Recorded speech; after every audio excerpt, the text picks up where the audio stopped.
Galera, agora eu vou demonstrar para vocês essa última fórmula, que também é muito utilizada nesse assunto que nós estamos trabalhando, beleza? Vamos lá. A demonstração dela consiste nessa equação, que é aquela primeira que eu mostrei para vocês, que para calcular o módulo de uma força, eu vou precisar apenas das componentes dela em cada um dos eixos, x, y e z. Beleza, como é que a gente vai dispor aqui ela? Nós vamos elevar cada um dos termos dessa equação ao quadrado. Elevando esse termo ao quadrado, aqui fica ao quadrado, e elevando esse termo ao quadrado, nós conseguimos eliminar a raiz quadrada, certo? Vocês se lembram daquela fórmula que eu mostrei para vocês, que fx é igual a f vezes cosseno de θx, fy é igual a f cosseno de θy e assim por diante? Então, vamos usar ela agora. Para o fx, o que é o fx? É f cosseno de θx. Aqui está o quadrado, então eu levei ao quadrado. Quem é fy? F vezes o cosseno de θy.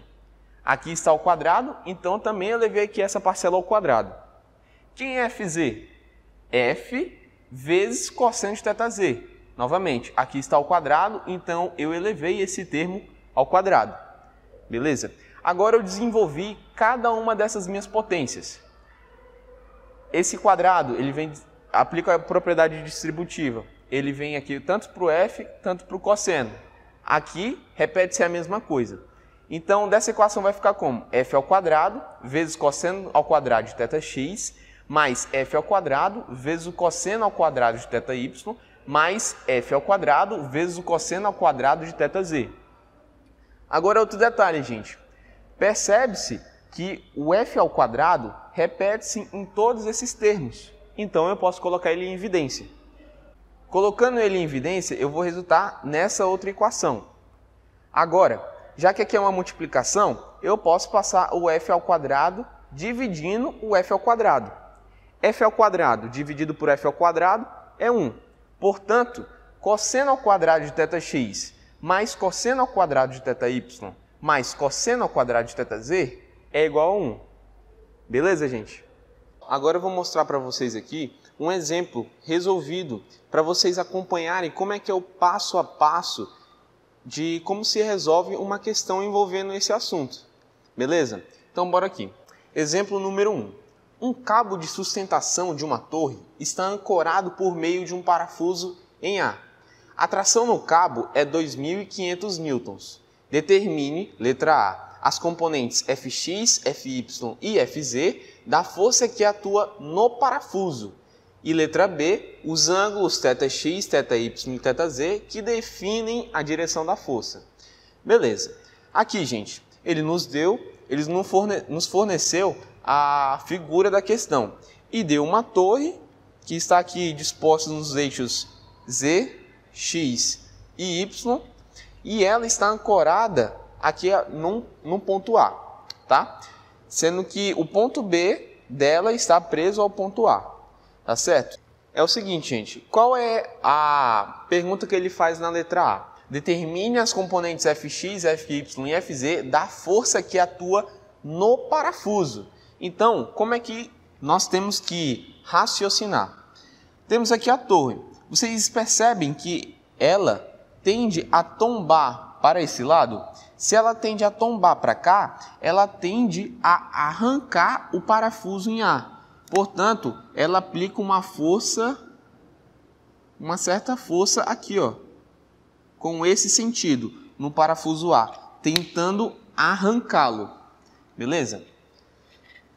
Essa interpretação que acabamos de ter vai ser importante para resolver a questão. E essa seria a nossa força F. Gente, aqui em cima, o que eu coloquei? Tudo que a questão nos forneceu e tudo que ela está pedindo. Ela nos forneceu o quê? O módulo dessa força F. Eu vou até colocar uma seta aqui em cima porque estou representando um vetor. Olha só, o módulo dessa força que é 2.500 newtons. E o que ele está pedindo? As componentes dessa força em cada um dos eixos e o ângulo que essa força forma com cada um dos eixos. Beleza. Gente, nesse tipo de questão, sempre coloquem as coordenadas de cada um dos pontos. É a primeira coisa que você faz nesse tipo de questão. No nosso caso, quais são os pontos que estamos trabalhando?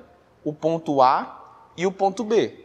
Portanto, vamos colocar as coordenadas do ponto A e do ponto B. Eu coloquei aqui, ó. Sempre esse primeiro valor refere-se à coordenada no eixo X. O segundo valor remete à coordenada no eixo Y. E o terceiro valor remete à coordenada no eixo Z. Certo? Então, bora lá. O ponto A possui uma coordenada em X de 40 metros. Certo? Agora, no eixo Y, ele não tem. Então, vai ser 0. Ó, então, está 40 aqui e o 0 aqui. Agora, no eixo Z, vai ser menos 30. Porque, olhem só, o sentido positivo do eixo Z cresce para cá, sendo que a coordenada em Z do ponto A está do outro lado aqui, ó. Se está do outro lado, ela vai ser negativa. Coloquei um menos aqui. E todas as coordenadas estão em metros, tá? Olha aqui a unidade, metros, metros e metros. Agora, vamos para o ponto B. Vamos ver a coordenada dele no eixo X. Aqui, ó, é 0. Então, eu coloquei 0. No eixo Y, 80. Percebe que é positivo porque ele está aqui a favor do sentido positivo do eixo Y, certo? E no eixo Z vai ser 0. Olhem só, coordenada aqui no eixo Z, 0. Então, dispus aqui as coordenadas dos meus dois pontos.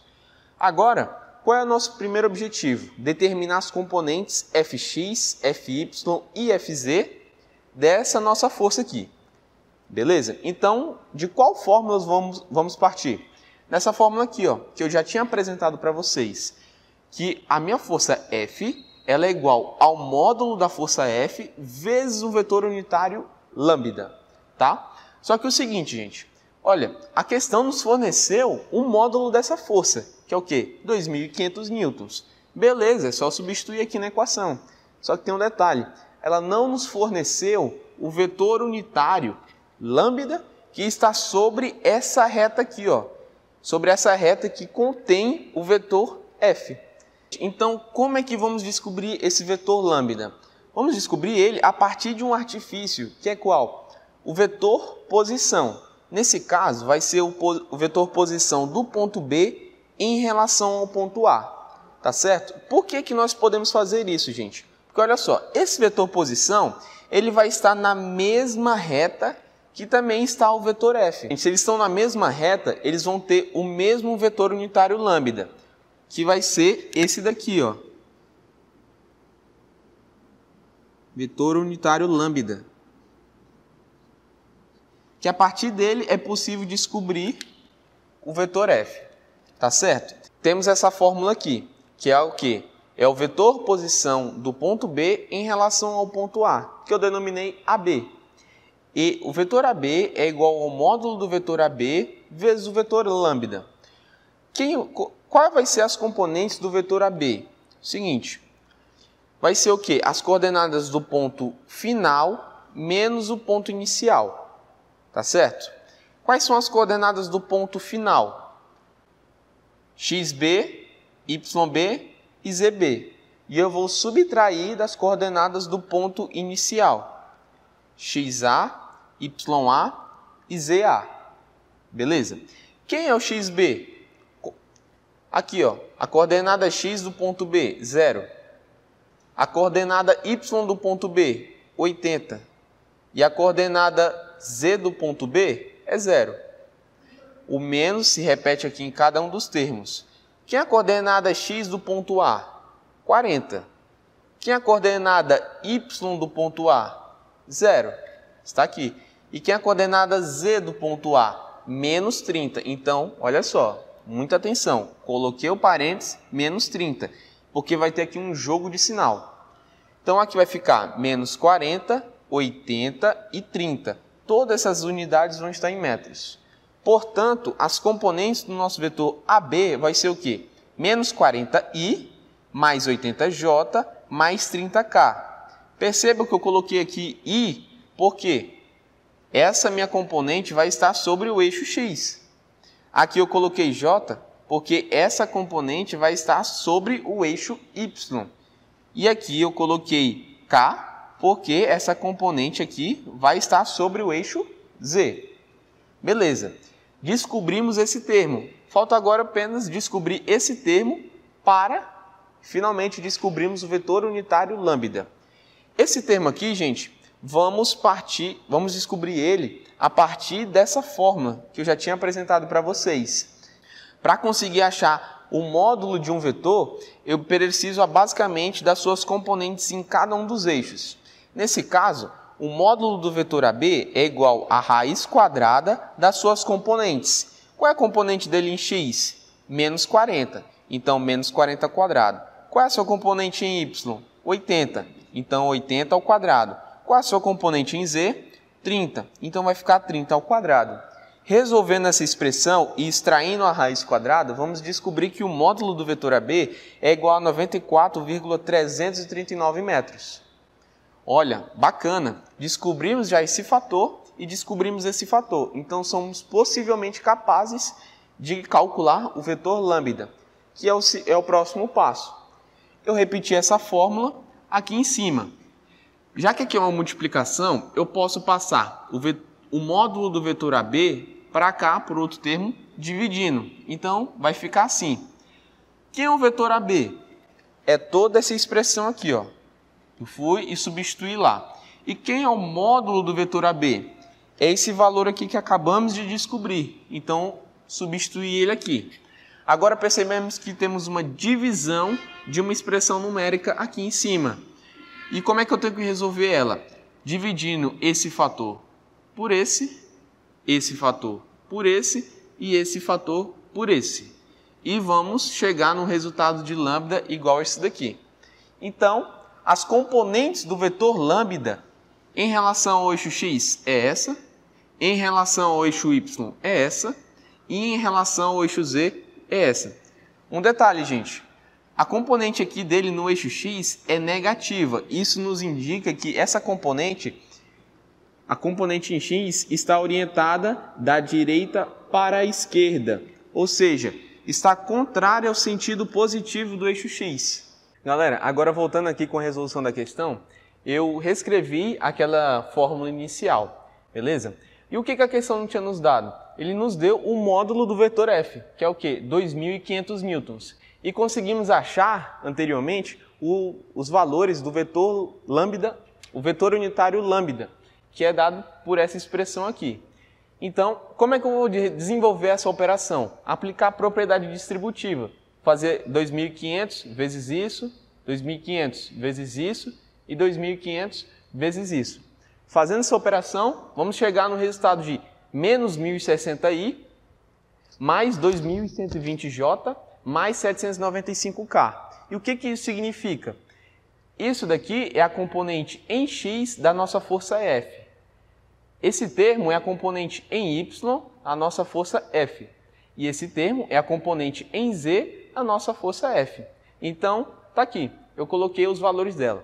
E um detalhe, percebam que aqui temos um valor de menos 1.060. Isso nos indica que o vetor fx, em vez de estar orientado para o sentido positivo do eixo x, está orientado para o sentido negativo. Beleza? Só essa observação que eu queria fazer. Portanto, a primeira parte da questão, a letra A, acabamos de descobrir. Agora, o que ele está pedindo na letra B? Os ângulos θx, θy e θz que a força forma com os respectivos eixos x, y e z. E como é que vamos descobrir esse ângulo? Através dessas fórmulas que eu já tinha mostrado para vocês. Essa e essa. Fx é igual a f vezes o cosseno de θx. Só que quem é o fx? Menos 1.060. Então, eu substituí ele aqui. Qual é o valor de f? Seria, no caso, o módulo de f. 2.500 vezes o cosseno de θx. Para achar o cosseno de θx, isolamos ele. Como? Passando 2.500, dividindo o menos 1.060. Passando ele dividindo e fazendo essa operação, descobrimos um resultado que é igual a menos 0,424. E para descobrir o valor de θx, quais são os passos que nós vamos fazer? Nós apertaremos a tecla Shift e a tecla cosseno. Com isso, vai ativar a função cosseno elevado a menos 1, ou seja, o arco cosseno. Posteriormente a isso, você vai colocar esse valor, menos 0,424, e aperte na tecla igual. Com isso, ele vai lhe dar o valor do ângulo, que nesse caso seria o θx, que é igual a 115,08 graus. Tá. Gente, o que significa θx? É o ângulo em que a nossa força F, que nesse caso é a força de 2.500 newtons, vai formar com o eixo x. Beleza? Todo esse procedimento que eu falei aqui para vocês vai ser replicado para o θy e para o θz, certo? Vai seguir a mesma analogia. Portanto, o ângulo em que a força F forma com o eixo x, nesse caso, é igual a 32 graus. E o ângulo que a força F forma com o eixo z é igual a 71,45 graus. Certo, gente? Só agora finalizamos a questão. Só uma observação que eu queria mostrar para vocês, que é o seguinte. Eu não sei se vocês estão lembrados, mas eu acabei demonstrando para vocês nos vídeos anteriores, que é que o vetor lambda ele é dado por essa equação. Então, a componente em x do vetor lambda é igual ao cosseno de θx. A componente em y do vetor lambda é igual ao cosseno de θy. A componente em z do vetor lambda é igual ao cosseno de θz. Nesse caso, dessa questão, nós descobrimos um valor de vetor lambda igual a esse. Portanto, o cosseno de θx é igual a esse valor. Mas como é que conseguimos provar isso? Olha aqui, ó. Cosseno de θx é igual àquele valor. Agora, olha a componente em y do vetor lambda. Essa componente é igual ao cosseno de θy desse vetor. Olha só, é o mesmo. E agora para a terceira componente. Esse valor é igual ao cosseno de θz dessa força, que é o mesmo que está aqui. E esses cossenos, gente, nesse conteúdo, eles são chamados de cossenos diretores. Diretores lembra a direção, então são eles que vão dar a direção da força que estamos trabalhando. Beleza? E nesse caso aqui, sabendo dessa teoria, você não precisaria mais perder tempo calculando isso daqui. Você poderia apenas pegar esses valores e já colocar na calculadora científica para aquela fórmula de cosseno elevado a menos 1 para poder achar o ângulo diretamente, certo? Se vocês se sentirem confortáveis em fazer dessa maneira, podem fazer, mas se sentiu dificuldade ou não conseguiu acompanhar o raciocínio, vocês podem fazer por passo a passo, que seria dessa maneira aqui, beleza? Gente, espero que isso tenha ficado muito bem compreendido na cabeça de vocês. Agora, eu vou passar por um segundo exemplo, para tentar deixar mais claro essa ideia de como resolver questões envolvendo esse tipo de assunto. Beleza? Pessoal, o vídeo vai ficando por aqui. Eu espero muito que eu tenha te ajudado a compreender um pouco mais sobre esse assunto. E eu vou pedir uma coisa agora para vocês. Por favor, deixem um like se vocês tiverem gostado do vídeo. Mas se vocês não tiverem gostado ou viu algum erro no vídeo, pode dar um dislike, mas também comenta ali embaixo o erro que você viu, para a gente poder melhorar os vídeos e trazer um conteúdo com mais qualidade para vocês. Também se inscreva no canal, ativando o sininho da notificação, para que toda vez que sair vídeo novo você seja notificado. Também pode estar acessando a descrição do vídeo, vocês vão achar o sumário com as partes mais importantes do vídeo. Beleza? Também deixe nos comentários alguma dúvida que porventura surge durante o vídeo. A gente pode estar respondendo vocês, beleza? O mais rápido possível. Valeu e até o próximo vídeo.